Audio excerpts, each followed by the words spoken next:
алғыс ретінде маған көмектескілеріңіз келсе, сайтқа кіріп бір-екі рет рекламаны басып тұрсаңыздар болады. Ссылка комментарийға жазып қоямын, немесе видеоның астында. Қызым.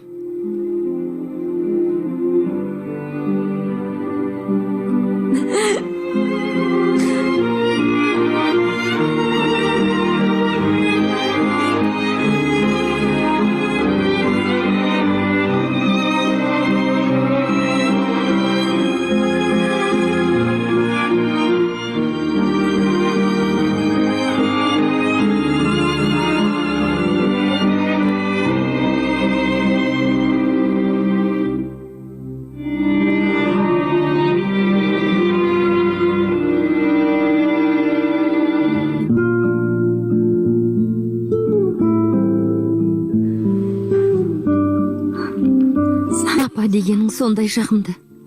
Апа дегенің сондай тамаша.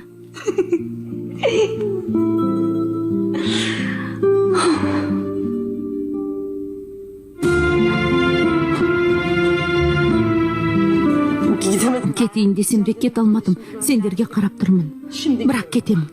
Қазір кетемін. Бірақ менен құтыла алмайсың. Бәрібір тыныштық бермеймін. Маған сенен құтылу қайда? Мазамдалмаған күнің бар ма?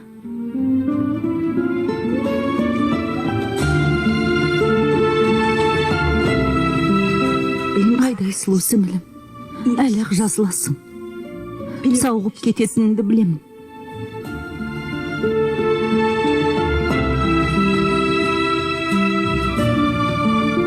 Ботам, сен Аллаға аманат еттім. Бақарды саған тапсырдым, қызым.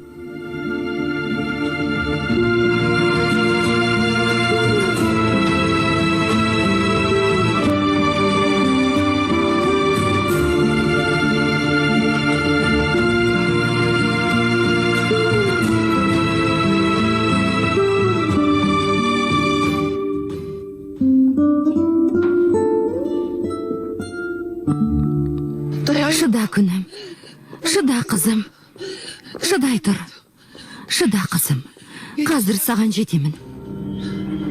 Такси. Қап, бұл жолда такси де жоқ.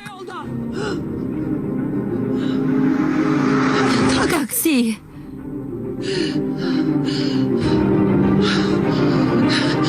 Шыда қызым, қазір барамын, шыда күнім.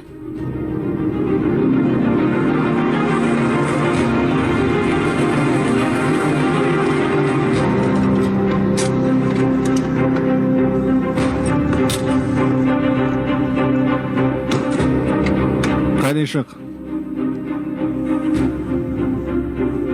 Жібер мен ештеңе істеген жоқпын деймін. Мен мұнда не үшін әкелдіңдер? Сабаңа түс. Апам келмейінше ішке кірмеймін. Апамды шақырыңдар, апамды көргім келеді. Кірмеймін. Қыз, босқа жұлқына берме. Әйтпесе күштеп кіргізуге тура келеді. Екінші қыздың қасына апарыңдар. Қане? Менің кінәм жоқ, шынымен Қане, кінәм кірістер. Мен ештеңе істеген жоқпын. Ештеңе істеген жоқпын.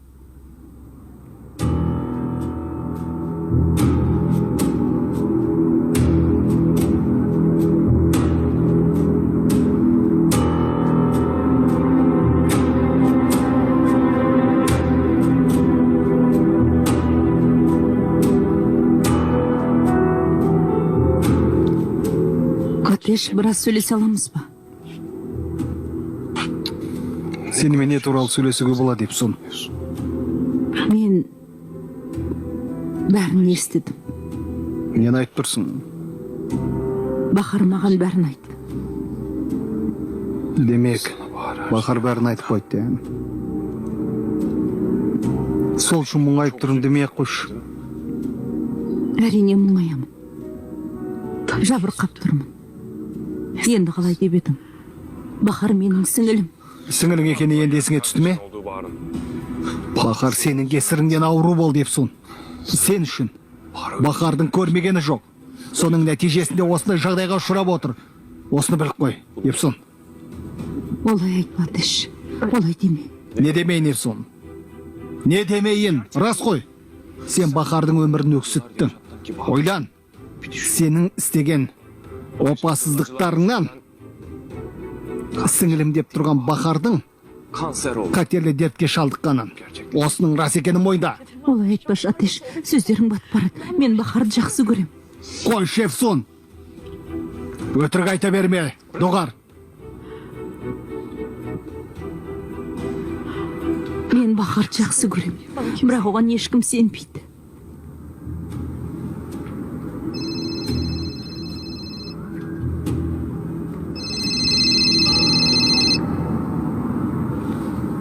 Тыңдап тұрмын, тәте.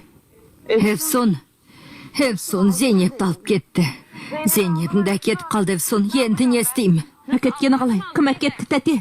Полиция. Қызымды полиция қызметкерлері алып кетті, Мүгенді алып кетті. Екеуін қамап қойды, енді не істеймін? Оларды қалай құтқарамын? Жарайды, сабыр ет. Бай балам салма, өз-өзің тұста. Қазір барам.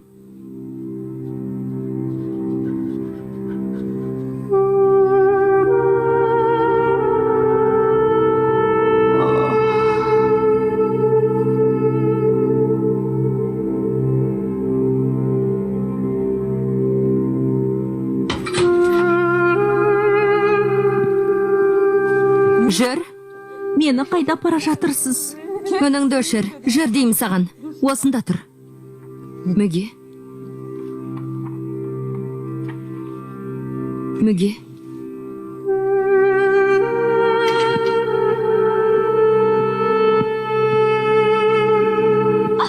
Қозғалма.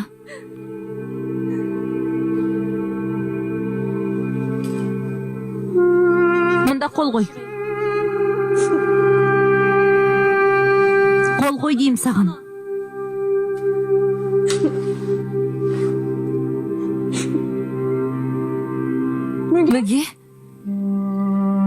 Мүге сен бісің? Жүр. Қайда? Жүр. Мен онда отыра алмаймын. Шыдай алмаймын. Жүр. Онда отыра алмаймын. Апармаңыз. Апам келсін. Кір. Жаппа.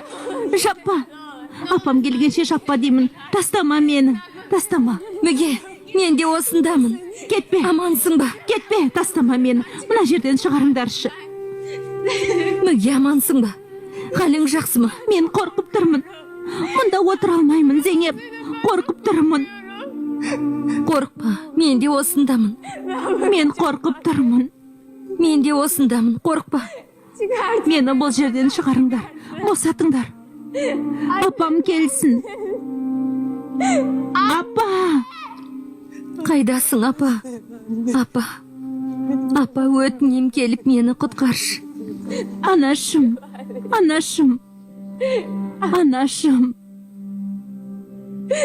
Апа!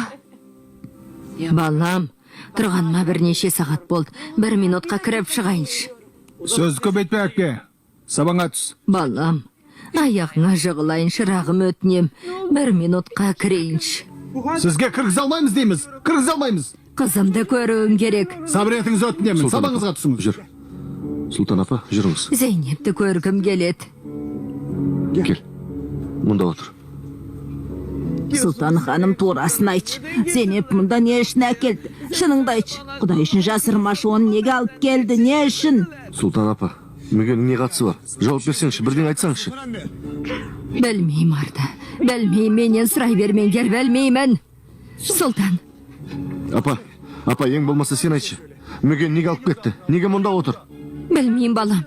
Білмеймін, қазір сұрап білеміз. Сұлтан, бер кел. Жүр кеттік. Сұлтан, енді не істейміз? Ақыл қойшы, енді қайттық. Құрыдық дей бер, Күлия, құрыдық.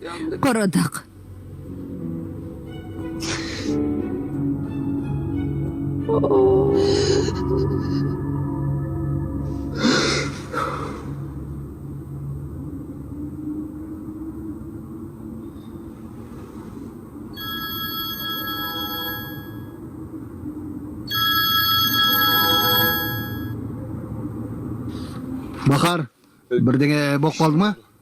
Атеш, далаға қарабек көрінбейсің. Қайдасың? Үйдің сыртындамын. Не боқ қалды, тыныштық па? Мен қазір барам. Ештеңе бәрі жақсы. Атеш, мына жақта бір қыз әкем келмесе, ұйықтамаймын деп отыр. Үстіне көрпені әкесі жабуы керек екен. Түсінбедім. Әке дей ме? Түсінбесең өзіне берейін. өзі айтсын. Әке, біздің жанымызға келмейсің бе?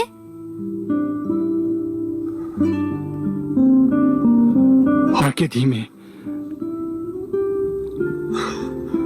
Әке, тез кел, менің ұйқым келіп тұр. Қазір барам, қызым. Тап, қазір барам.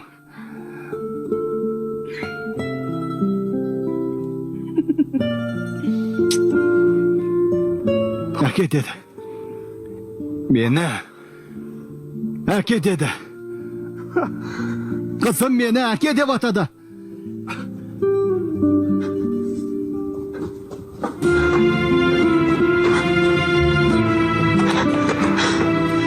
Әке деді. Қызым маған әке деді. Әке деп айтты. Аташ, не болды? Әке деді. Қызым әке деп атады. Әке деп айтты.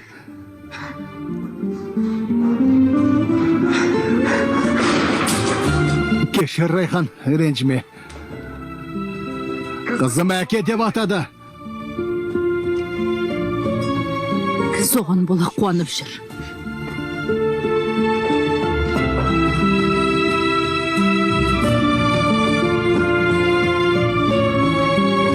Қызым. Әке,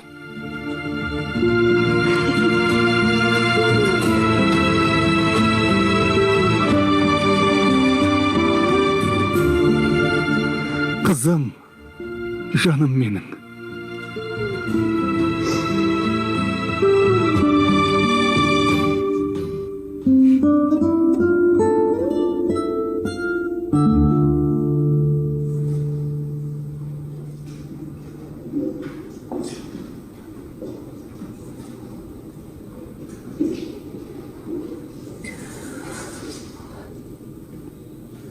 Апа, неге жұмған ауыздарыңды ашпайсыңдар?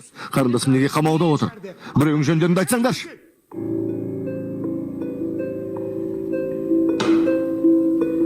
Біле тұра ештен айтпай отырсаңдар, ант етейін. Сендерді ешқашан кешірмеймін, ант етейін.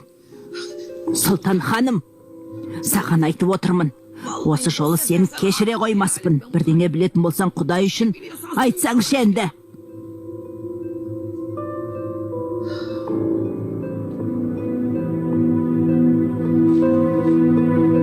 Тарда. Тәте.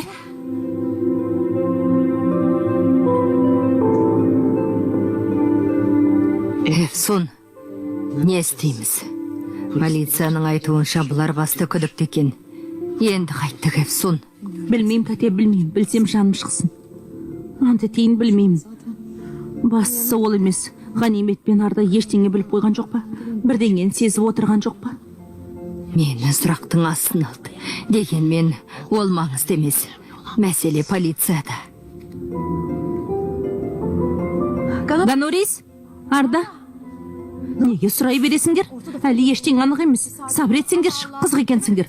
Үміт үзбеу керек. Мұның бәрі қалыпты нәрсе. Тергеу ісі осылай басталады. Жемалдың барлық таныстарын жинайды. Бәрінің басын қосып сөйлесіп шығады. Істің жай жапсыры осындай. Ал сендер шулап даурығып отырсыңдар. Бұларың не сендердің? Көреміз, Эфсун, көреміз. Рас қой. Солай емес пе, ене? Дұрыс айтасың, Эфсун. Рахмет, рас айтып тұрсың. Әйтпесе мына екеу жағымыздан ала береді. Айтырға сөз таппай отырем. Біздің қыздарымыздың жазығы жоқ. Кінәл емес. Екеу де жазықсыз қыздар ғой. Біздің қыздар не істеуі мүмкін? Ештеңе де істеген жоқ. Оның үстіне адвокаттар келді. Не істеу керек екен бізден жақсы біледі. Сәлден соң қыздарды ертіп шығар. Әліптің артын бағайық. Соны айтам. Қазір адвокаттар келекте екеумен кезек-кезек сөйлесет, мәселенің төркін анықтайды. Қыздар да бәрін айтып береді. Екеуінің сөзі бір жерден шықса екен. Әйтпесе құрыдық.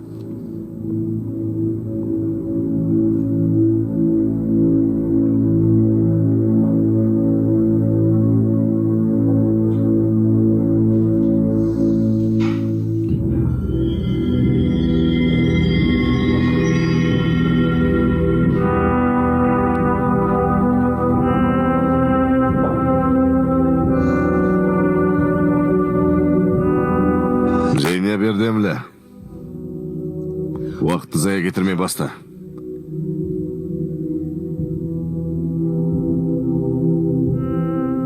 Мүге Атахан екеуің бірігіп, Жемал Сойдемді өлтірдіңдер.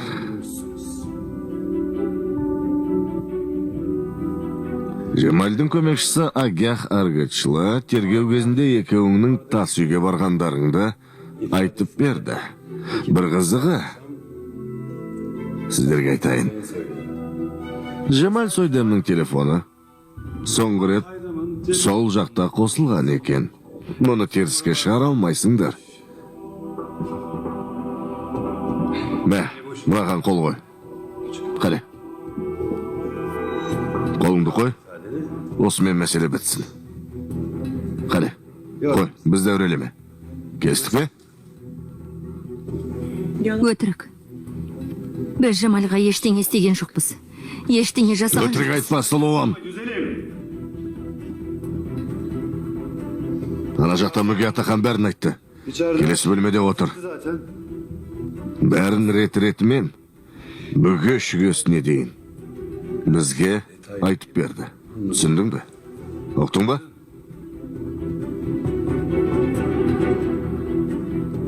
Мүге ештең айтпайды. Еш қашан олай істемейді. Сен алдап тұр деп ойлайсың ба? Мүге Атахан кінәсін мойындап, қол қойды. Және Зейнеп Эрдемлі екеуміз қылмыс жасадық деп бәрін ашық айтты. Оған қоса алдын ала жоспарлағандарыңды жасырмады. Өтірік. Өтірік айтып тұрсың. Мүгенің олай деуі мүмкін емес, алдап тұрсың. Қол қойылған құжатты әкелемін. Өтірік пе жоқ па көресің сол кезде. Оны мойындату үшін не істегендеріңді кім білсін? Мүгенің денсаулығы өте нашар. Жүйкесі сыр беруі мүмкін. Бізді жайымызға қалдырыңдар, босатыңдар. Біз Жамалға ештеңе істеген жоқпыз. Тас үйге барған жоқпыз, ешқандай Жамалды өлтірген жоқпыз. Мүгеге де маған да тыныштық беріңдер. Ол делі құлларды емдейтін емханада жатқан. Тағы да сонда тап болғанын қалайсыңдар ма?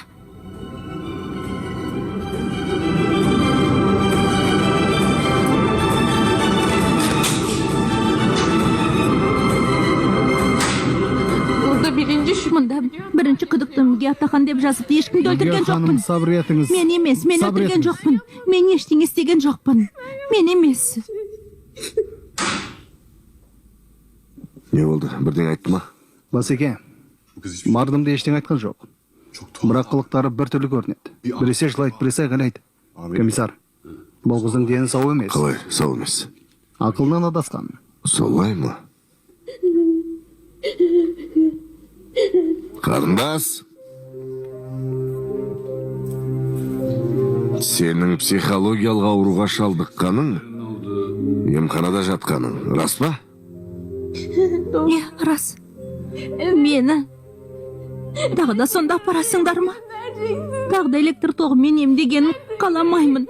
Шыдай алмаймын. Мынаның бәрі өтірік. Менің кінәм жоқ, жіберіңдер мен. Мен ештеңе істеген жоқпын. Ештеңе істеген жоқпын. Қолымды ұстама. Комиссар, сіз менің қорғауымдағы азаматшаға психологиялық қысым жасап жатырсыз.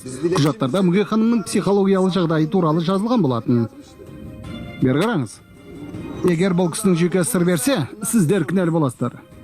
Босатпасаңыздар, бұл іс жақсылықпен аяқталмайды, естеріңізде болсын. Ешбір айғақсыз қайдағы бір баскесердің сөз үшін қамап отырсыздар. Апа, қайдасың? Қайда жүрсің, апа? Апа, апам келсін, апам келсін. Апам келсін, апам келсін. Апам келсін. Апам келсін, апам келсін. Болды, сөзді доғар. Мына қыздан жауап ал. Құп болады. Апам келсін. Кетпе. Шығар мені. Шығар. Шығар. Шығар. Апам келсін. Апамды шақырыңдар. Мен емеспін, мен өлтірген жоқпын. Мені бұл жерден шығарыңдар. Шығарыңдар.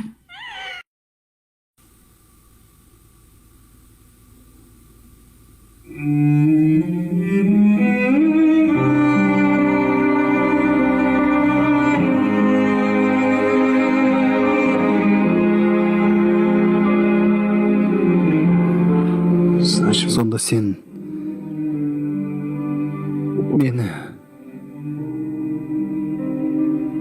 мына сүйкімді қызды тастап кетесің бе?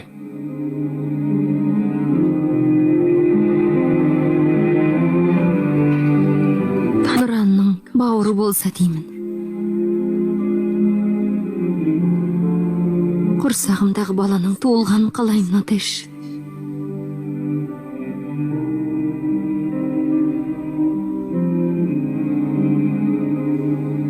Білем. Бізді жалғыз қалдырма. Мені жалғыз тастама. Нұран, сенсіз өспесін. Сен апаңмен кеш кездестің. Ол да солай. Хасрет ханымнан ерте айырылды. Қызың да сенсіз өспесін, Бахар.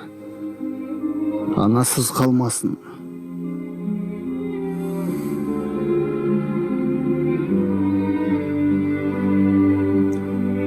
Болған жағдайда айту оңайға соқпайды. Мен шындегі болғаның әкесімін. Бірақ сенің тірі жүргеніңді қалайын, Бахар. Мен үшін, қызым үшін. Ол үшін керек нәрсенің бәрін жасаймыз. Жазылып кетуің үшін не қажет болса бәрін істейміз.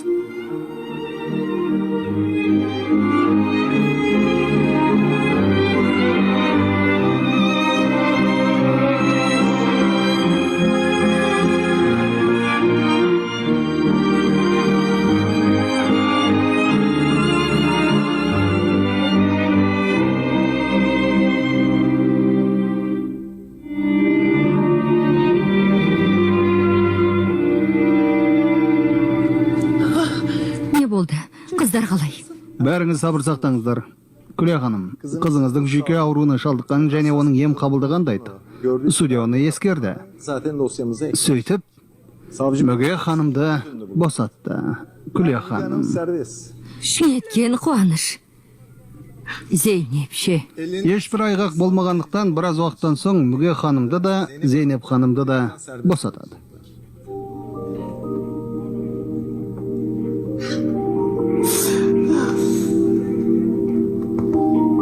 Көрдің бе, ашушаңым менің. Қарындасыңды босататын болды. Қыздар, қуаныштарыңа ортақпын. Рахмет. Ганорис, жылай бермесеңші. Қиындық өтті де кетті. Қайта аяқталғанына қуану керек қой.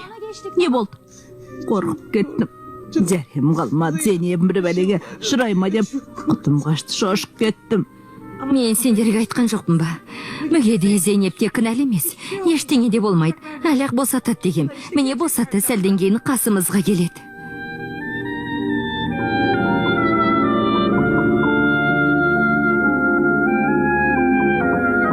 Тез арада химиотерапияны бастау керек. Егер ол көмектеспесе, радиотерапияға көшеміз. Одан құрсақтағы бала аман қалмайды. Ота жасауымызға да болады, бірақ отаны ұзақ жасау сізге де, іштегі балаға да қауіп төндіреді. Түсінесіз бе? Кейбір ісіктер жүктілік кезінде ұлғаяды. Сырқатыңыз енді белең ала бастағандықтан баланы алдырып тастағаныңыз жөн, Бахар ханым.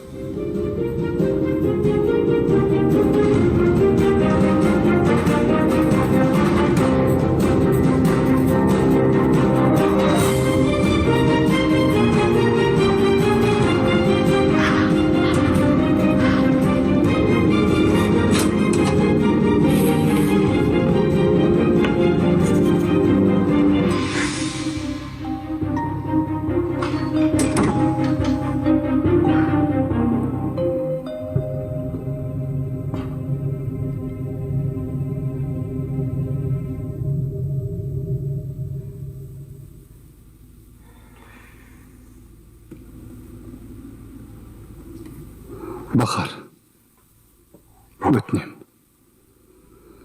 Дұрыстап ойланшы, жаным.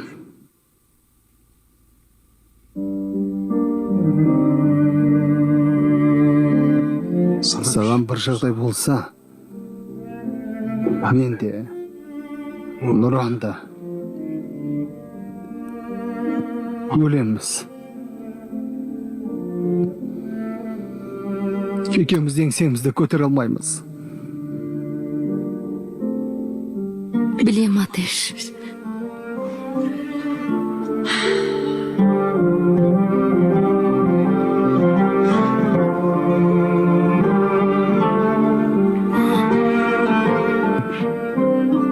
Сонда бойыма Бахар, саған көмектесуіме рұқсат ет. Бұл сұмдықтан бірге құтыламыз. Мен баламызды Бахар, мен баламыздан айырылғысы келеді деймісің?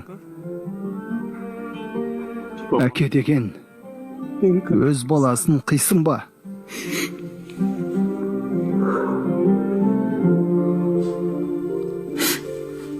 жылама, Атеш.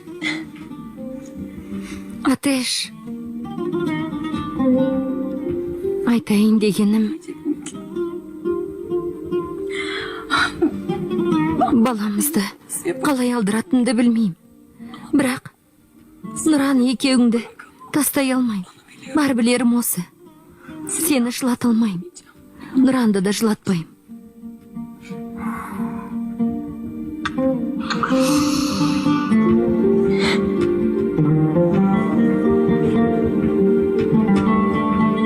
Рахмет. Бахар, әлі бала шағамыз көп болады. Көресің ғой, үбірлі-шүбірлі боламыз. Ол үшін сырқатыңнан жазыл. Кеселіңді бірге жеңеміз. Жаным, күнім.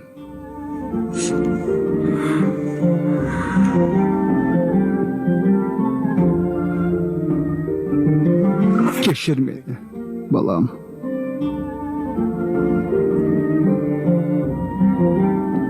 Кешіре көр.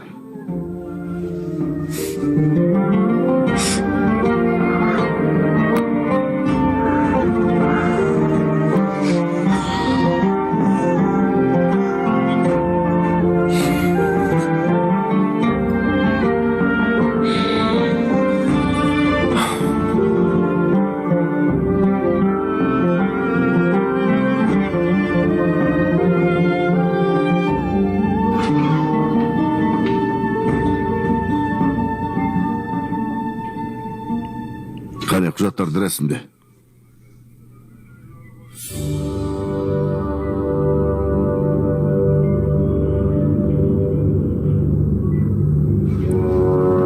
Апа, апа, апа. Қызым. Апа. Бәрі бітті. Артта қалды, бәрі бітті, қорықпа. Апа. Зұлым менің, Зейнеп. Жаным,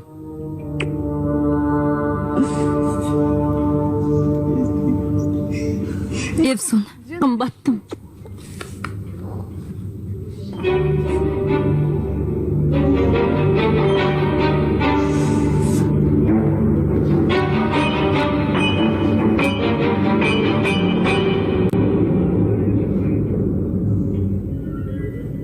мыналарға қара, Орхан.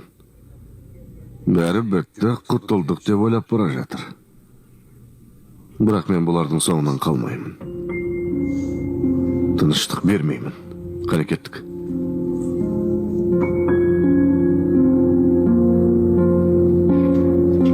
Мүге ханым, Жемал мырзаны неге өлтірдіңіз? Не үшін қылмыс жасадыңыз? Мүге ханым, сіз кінәлісіз бе? Жол беріңіздер. Айтыңызшы, өтінемін. Не болған айта аласыз ба? Не деп тұрсыңдар? Менің қызым кінәлі емес. Қызымның жазығы жоқ. Ұқтыңдар ма? Сондықтан сандырақтай бермеңдер, қызымды жайына қалдырыңдар. Сөрме тартары қызық екенсіңдер, мына елдің не дегенін естімедіңдер ме? Қыздардың еш кінәсі жоқ, кінәлі болса ол босататын еді. Достар, тыныштық беріңдер, ешкім ештеңе естіген жоқ. Мұншалықты даурығатындай дәнеңіз жоқ. Кетіңдер. Естімейсіңдер ме? Доғарыңдар. Жетер. Арда, кете беріңдер. Өзім алдандырам. Достар, бер қараңдар.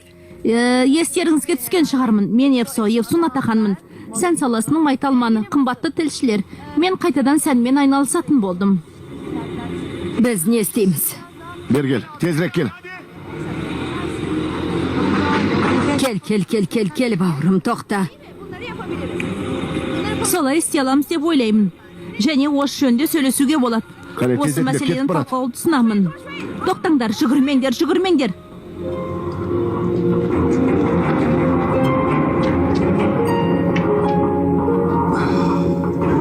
Кетіп қалғандары жақсы болды. Мүгенде Зейнепті де тез босатқандарына шүкір. Айтпақшы, мен осы тілшілерге қайран қалам. Бұнысы несі? Танымал адамдарды аяқ астынан елеусіз қалдырады. Елеп ескермейді. Бұрын мені көргенде дереу жетіп келіп сұрақты жаудыратын. Мен де олардың орталарында масаттанып тұрушы едім. Соған қарағанда мен қартайғанмын шамасы. Солай ма? Ештеңе етпейді жаным, елемей-ақ қойсын. Қартайсаң да мен саған қараймын. Қартайған несі? Жүр кеттік. Жолымыз болып автобусқа үлгеріп қаларымыз. Қане?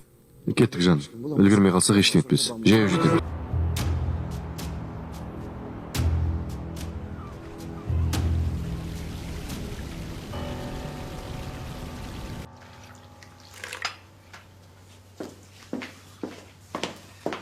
Отырсың Бахар. Қазір кетеміз, әпке, атышты күтіп отырмын. Бәрібір бірдеңе жеу керек. Ас болсын. Жаным, кеттік пе? Әке, мен бүгін компанияға бара алмаймын. Атеш, Бахар, айып етпесеңдер тамақ ішпестен қайда жиналғандарыңды айтыңдаршы. Өтінем. Кейін айтамыз, әке. Бахар, менен бірдеңені жасырып жүргендеріңді білем. Өтінемін, не болғанын айтыңдаршы. Әке, бәрін айтуға сөз берем. Тек бізге уақыт берші, жарай ма? Уақыт бер. Келістік пе? Жарайды. Мен сені жақсы көрем. Мен де. Ас болсын. Көріскенше.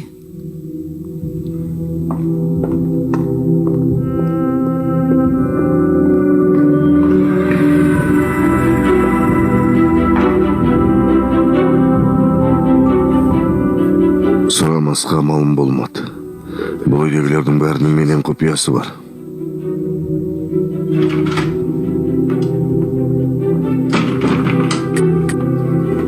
Мехмет Әмір мырза, мінекей газетіңіз.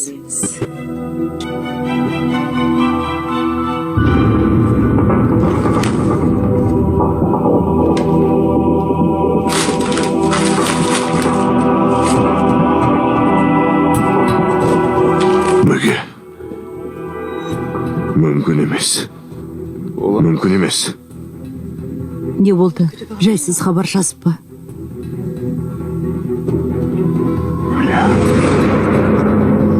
Күлия! Күлия! Күлия! Күлия! Күлия!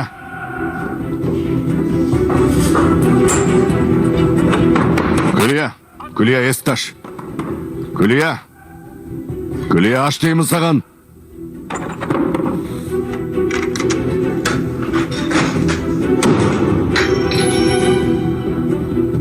Аға. Жемалды Мүге өлтірді ме? Күлия! Жемалды Мүге өлтірді ме? Жауап бер маған! Газетте жазылған жаңалық рас па? Жемалды Мүге өлтірді ме? Сол себепті Мүге біртүрлі болып жүріпті. Сондықтан дымдарыңды шығармағансыңдар. Ағатай, Құдай үшін сабыр етші. Не деп кеттің? Мүге кісі өлтіреді ғой деймісің, аға? Сөйлеме! Өтірік айтасың. Сенің бір сөзіңе де сенбеймін. Айтатыныңның бәрі өтірік. Мүге қайда? Онымен де сөйлесемін. Маған өтірік айтпас. Мүге қайда? Жуынатын бөлмеде. Осында шақыр. Бар, ертіп кел. Мүге! Мүге, бер кел!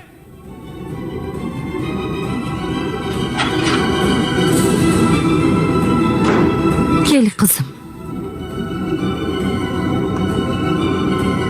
Жемалды сен өлтірдің бе? Сен өлтірдің бе? Қане маған шыныңды айт.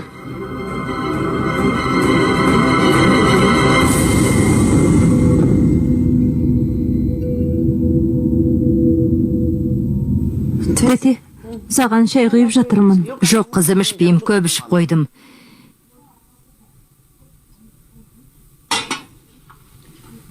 Эвсон,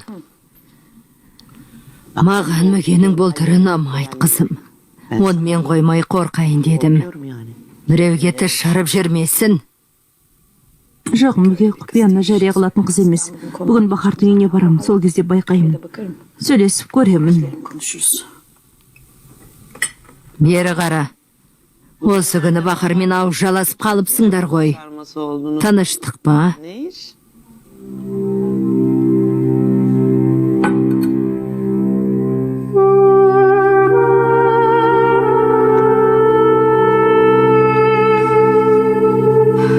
Тәте саған бірдеңе айтайын. Не туралы?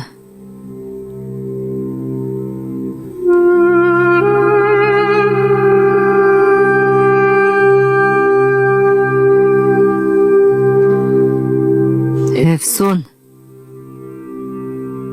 көміл жемей айтарыңды айт, қызым.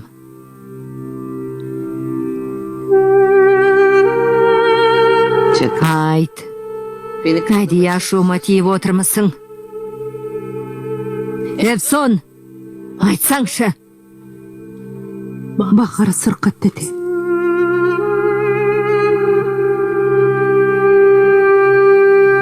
Сырқат несі?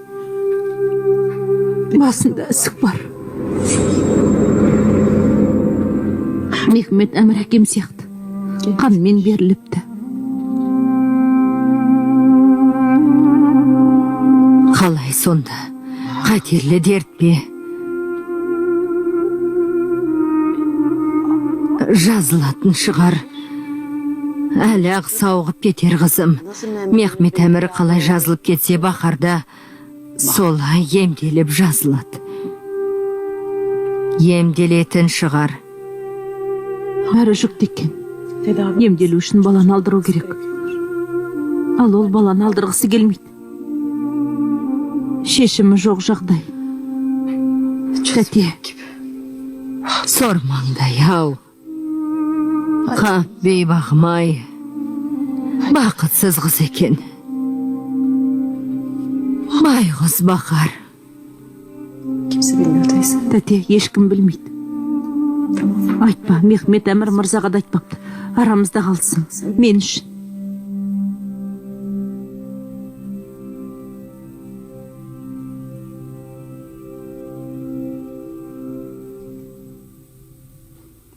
Өтінемін, тіл қатшы. Маған өтірік айтпа. Сен істедің бе? Жемальды сен өлтірдің бе?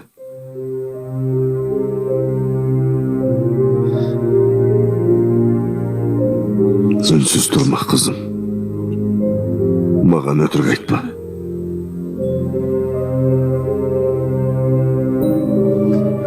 Үндемейсің. Айтпайсыңдар, ә? Демек рас. Бекер күмәнданбаған екем. Жемальды сен өлтірдің.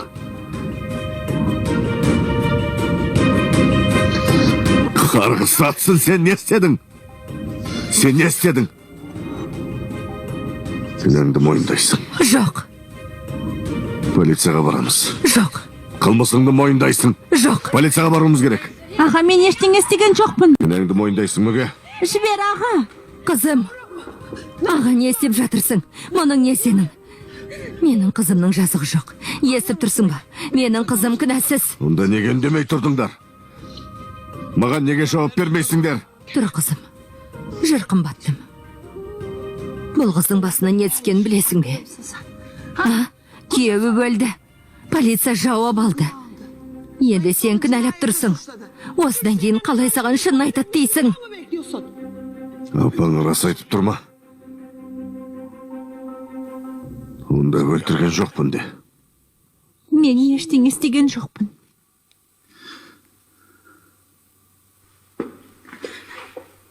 Маған өтірік айтып тұрған жоқсың ба? Жемальды сен өлтірген жоқсың ғой. Шыныңды айт.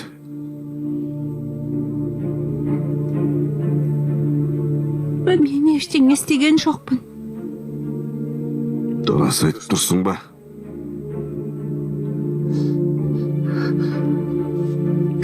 Жақсы, жарайды. Кешір мені.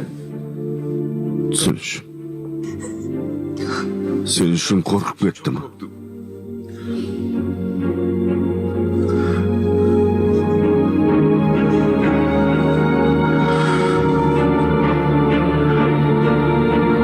Tamam, жарайды.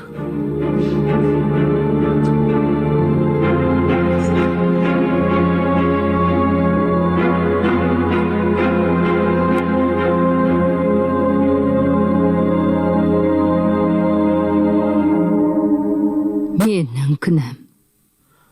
Бақарды мен ауру қылдым. Мен кінәлімін, солай ма, Евсун? Бақардың обалына қалдым. Оны ауру қылдым. Мен жаман адаммын. Ананы баласынан айырдым. Ананы перзентінен айырдым. Оның баласын ұрладым ғой, Евсун. Не деген қатыгез адам едім. Жақсылық істеймін деп біреулерді жылатамын. Күйінбеш, тәте. Алла менің жанымды ал, мені қаласал. Шаршадым. Неге озбырмын, Евсун? Неге таш жүрекпін, Евсун? Неге? Тыныштал. Әркімді қинағаннан басқа ештеңе білмеймін, Евсун. Евсун, Тыныш. мен өте жаман адаммын, Евсун.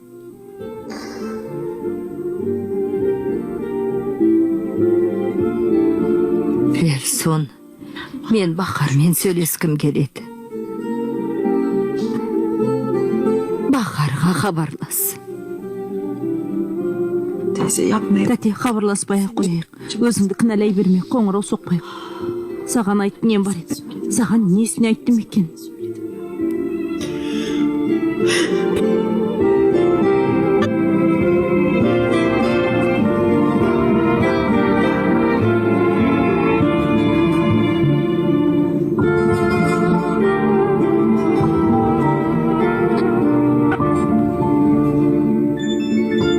Жаным, телефоның шырылдап жатыр. Сұлтан тәте. Алло, тәте. Бақар. Қымбаттым. Қызым. Тәте. Бақар. Кешір мені, қымбаттым. Кешір, қызым. Тәте, не болды? Не болды?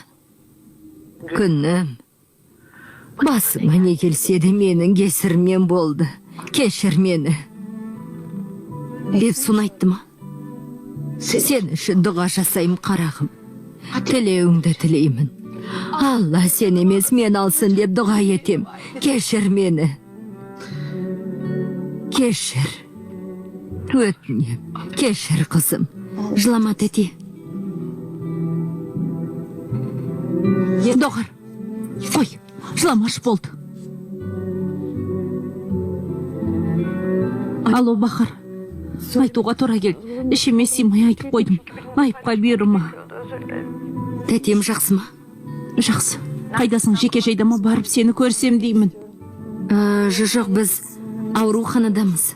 Неге? Не болды? Тыныштық па? Бір жағдай болды ма? Балаңа бірдеңе болды ма? Қай ауруханадасыңдар? Бұрынғы ма? Мен де барайын ба? Иә, бірақ ештеңе болған жоқ. Келудің қажеті жоқ. Тұтқаны қоям.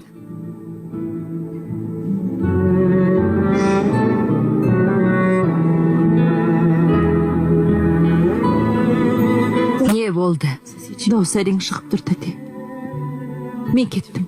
Мен де барам. Жоқ, тәте. Бері қара. Есіңді жи. Сабаңа түсіндің бе? Маған көмегің қажет. Сенің кеңесің керек. Естідің бе мені? Жылама, болды, Доғар. Кейін хабар беремін. Естідің бе? Менен хабар күт. Хабар беремін, күт, жарай ма? Уайымдама. Барған соң хабарласамын. Тек жыламаш, тәте. Өтінем сенен, жыламаш. Өтінем.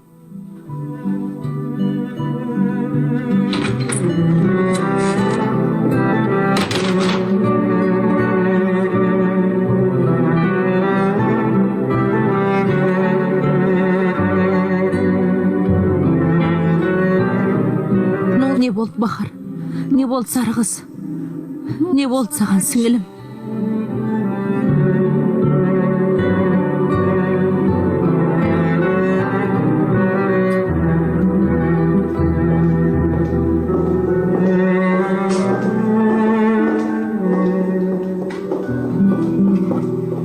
Мінекей, келдік. Бахар ханым, күмәніңіз болмасын. Сіз дұрыс шешім қабылдадыңыз. Жүктілікті тоқтатпайынша ем қабылдай алмайсыз. Баланы алдыруыңыз керек. Одан кейін тез арада химиотерапияны бастаймыз. Қажет болса радиотерапияны да көреміз. Ота жасауға да болады. Химиотерапиядан кейін не істейтінімізді ойластырамыз.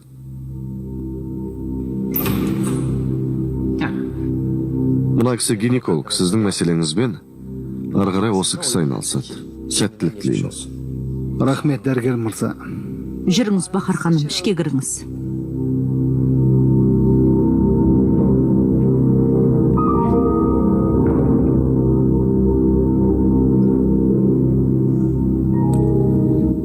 Мен сені сүйемін. Мен де сені сүйем.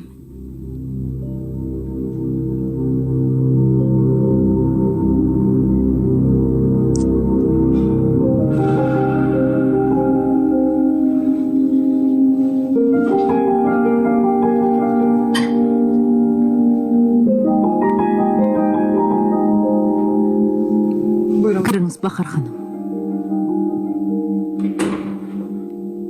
Менің әлі дүниеге келмеген сәбиім. Benim doğmamış. Тумаған сәбиім. Benim Кішкентайым менің. Кешір мені. Кешіре көр. Өтінем, былай қарай. Сіз Бахар ханым дайындай беріңіз, сәлден соң келемін. Рахмет.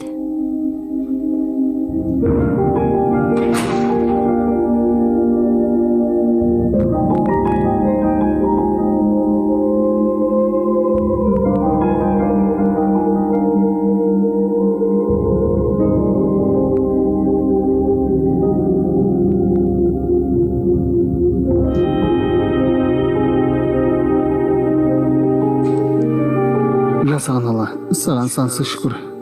Осы күнге жеткіздің ау. Шүкір тоба. Шүкір.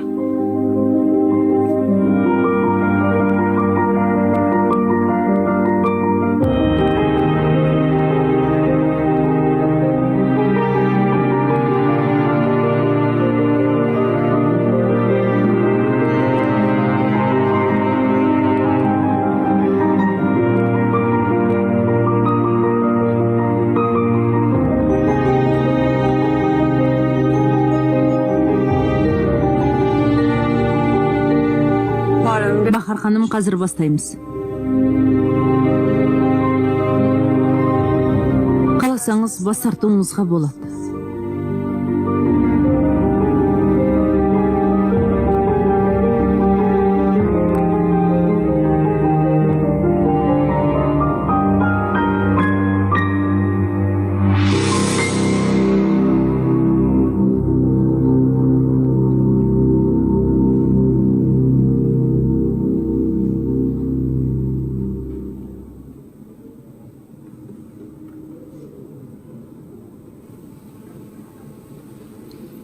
Қайырлы күн. Сәлеметсіз бе? Бахар, Германға келдім. Күте тұрыңыз, қарап жіберейін.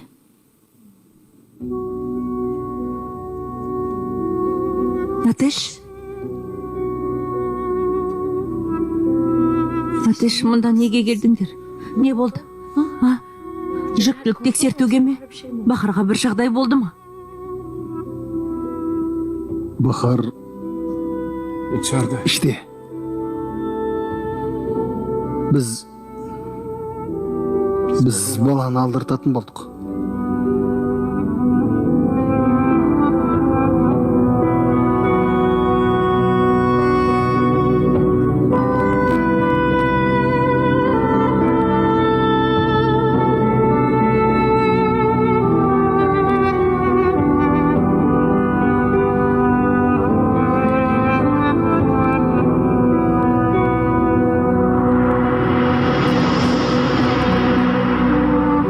Бахар хан, күмәніңіз болмасын. Сіз дұрыс шешім қабылдадыңыз. Жүктілікті тоқтатпайынша ем қабылдай алмайсыз.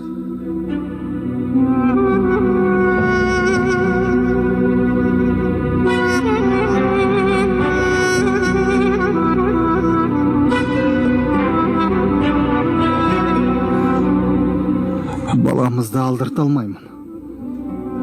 Менің дәтім жетпейді. Нәрестемізді өлтіре алмаймын. Басқа жолы болу керек. Міндетті түрде басқа жол табылады. Бахарды да, сәбиімізді де құтқаратын жол. Басқа шешімі болу керек. Тек бір амал бар шығар. Болу қажет. Бахар! Бахар! Атеш, қайда барасың?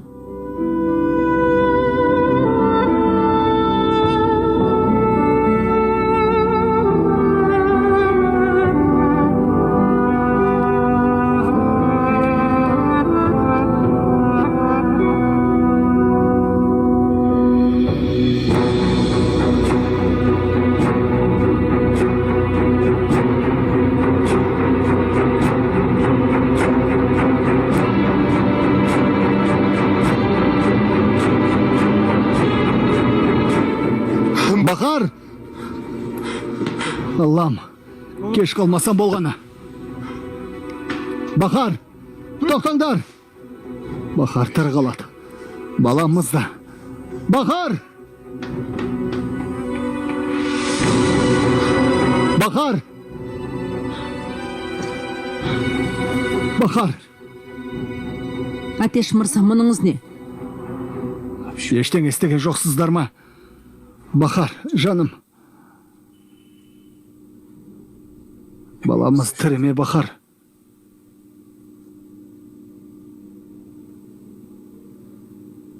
Тірі.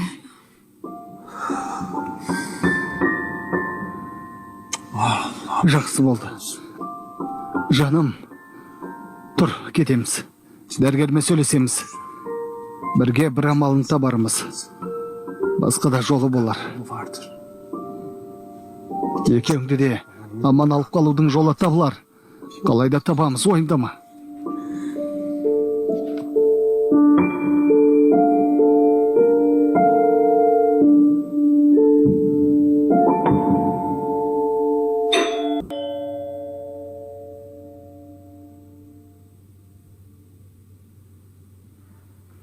Мен ашай.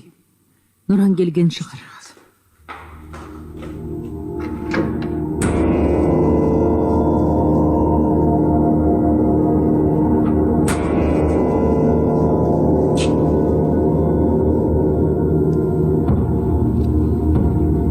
Айта беріңіз, кімге келдіңіз? Менің атым Асым, Гүлияның бұрынғы күйеуімін. Қызымды көруге келдім.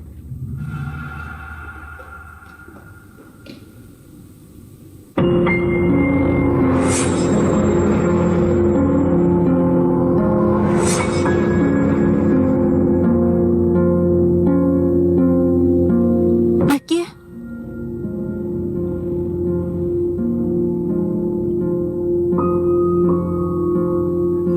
Қызым, Әкешім, неге? әкем келді. Әкем келді. Әкем келді.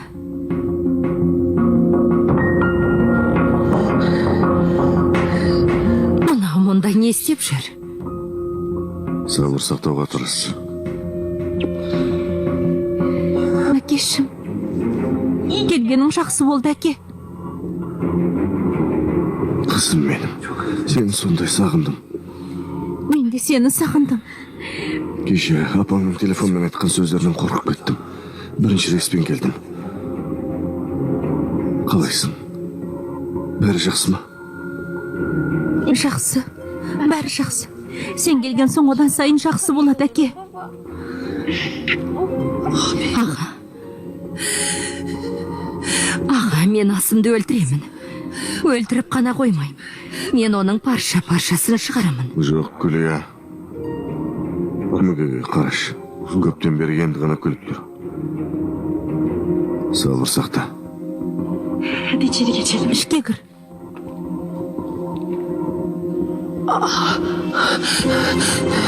Жүгімен келіпті. Үйге кірейін деп жатыр.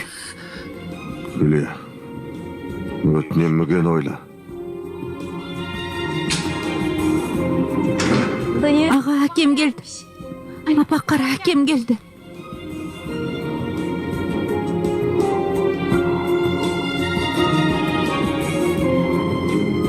Сәлем, Мехмет.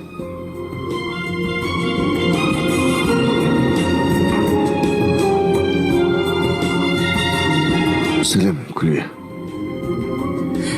Сәлем. Апа,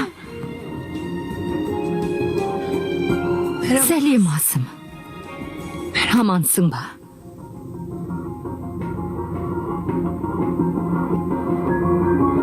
төрге шығ, әке. Жүр кеттік. Келгенің жақсы болды, әке. Сені сондай сағындым. Қатты сағындым. Шыдауға тырыс. Сені түсінемін. Бірақ мүге үшін төзуге тура келеді.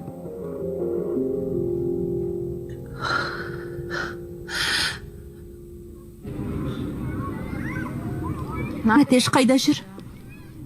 Басқа дәрігермен сөйлесем деген. Сөйлесетін шығар. Саған бірден айтайын. Әтеш бәрін шешеді. Әтеш қалайда бір амалын табады. Америкадан іздесе де, Жапониядан іздесе де шипа табады. Немесе ғылым академиясына барып сұрастырады. Не болса да әйтеуір бір нәрсе ойластырады. Ол сенің қамыңды жасайды. Айтқаның келсін. Алла шешімі жоқ нәрсе бермейді. Қашанда үміт болсын. Жаным. Қыз, бері қара. Ойнаймыз ба? Бірақ есірме. Мен сені жеңіп кетем, сондықтан бірден жеңілуге дайын бол. Қайдағы жеңген? Ылғи қолық жасайсың. Жүр, қалай ойнауды көрсетейін. Кеттік. Балалар, ойнай алмайды екенсіңдер. Бізге жол беріңдерші. Бұл саябақ бәріне ортақ. Жаратқан қол аяғыма қуат бере көр. Ал, бастадым онда. Сәттілік болсын. Hoppa, hoppa, hoppa.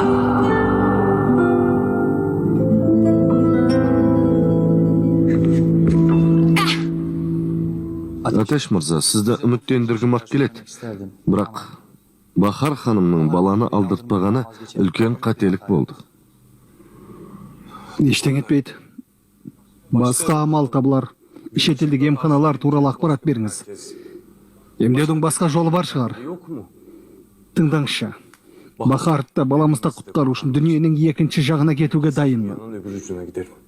Тек бізге жөн сілтеңізші. Қай жаққа барсаңыз да, қандай дәрігермен сөйлессеңіз де, бәрі менің айтқан сөздерімді айнытпай қайталайды. Алдымен химиотерапия жүргізіледі. Ісік кішірейген соң ота жасалады, басқа жолы жоқ. Емнің неше түрін естіп жүрміз. Солардың ешқайсының пайдасы жоқ па? Егер балама емдеу жолы туралы айтып отырсаңыз, біз де оған жүгінеміз.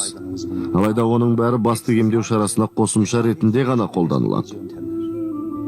Атеш мырза, ешбір балама ем бастағы ісікті жаза алмайды. Тыңдаңыз. Егер баланы алдырудан бас тартсаңыздар, Бахар ханым емделмейтін болса, бірақ кеңес бере аламын. Бахар ханымды санаулы күндері қалғанда барынша қуантыңыздар. Себебі алда өте қиын сәттер күтіп тұр. Қазіргі жағдайына қарағанда Бахар ханым әрі кетсе 1 жыл ғана өмір сүреді. Осыған егер көнетін болсаңыздар,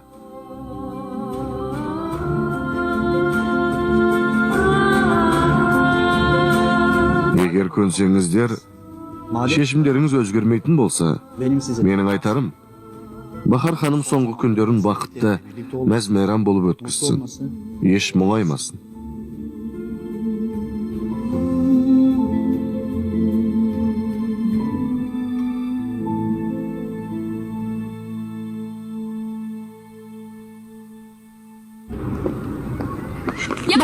Бастың. Я бастым. Ал енді сені көрейік. Сұмды қая.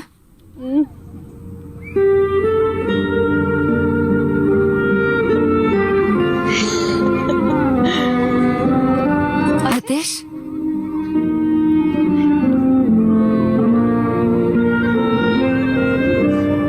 Атеш не болды, дәрігер не деді?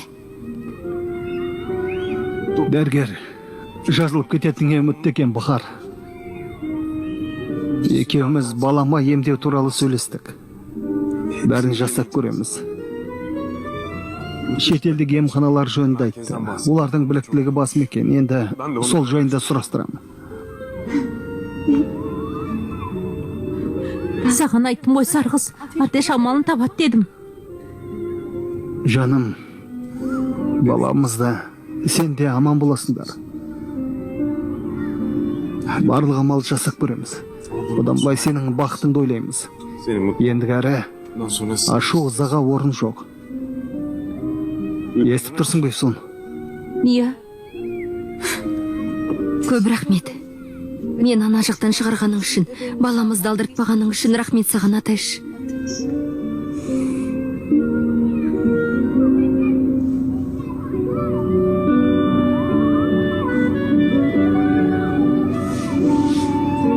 Бүгінгі күнді көңілді өткізейік, жарай ма? Одан былай менің басты шаруам сені бақытты ету болсын. Басқа ештеңе істемеймін. мен де басқа ештеңе істемеймін. Сондықтан мен де сендермен бірге барамын. Қайда барамыз? Эвсон, менің ызамды келтіре берме. Күйеуіммен оңаша қалғым келеді. Жарайды онда қал. Күйеуіңмен жеке қал. Мен кеттім. Өзімнің күйеуіме барам. Бері қара Бахо, бүгіннен бастап сенің шаруаң көбейеді. Әбден шаршайсың, сондықтан орныңа бәрін мен істеймін, бәрін реттеймін, Нұранға да қараймын. Мені жеке қызметшің деп санай бер. Ол туралы кейін сөйлесейік, кейін айтасың. Кеттік пе? Сау болыңдар.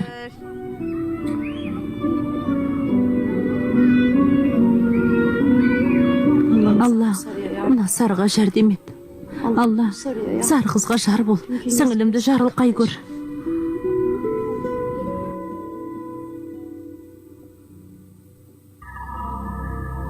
Ас болсын. Әке, енді еш жаққа кетпейтін шығарсың. Бізбен бірге қаласың ба? Францияға кетпейсің бе? Көреміз, қызым. Уақыт бәрін көрсетеді. Жарайды. Асым,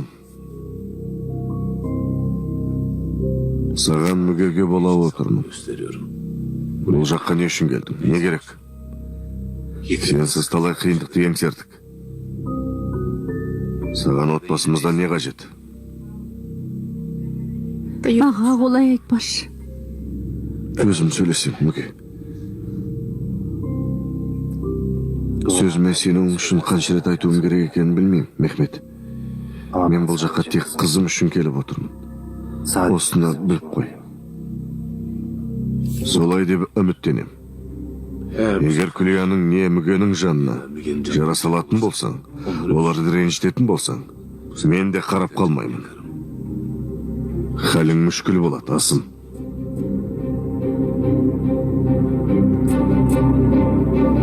Мен жасаған қателігімді түсіндім.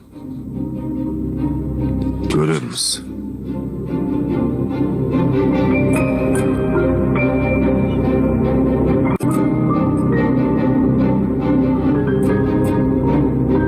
Ағаң қалай?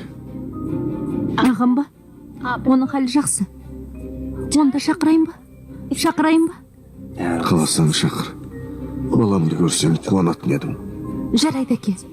Ағама қоңырау соғып сенің келгеніңді айтамын. Ол да келсін, жарай ма? Жарайды. Жақсы.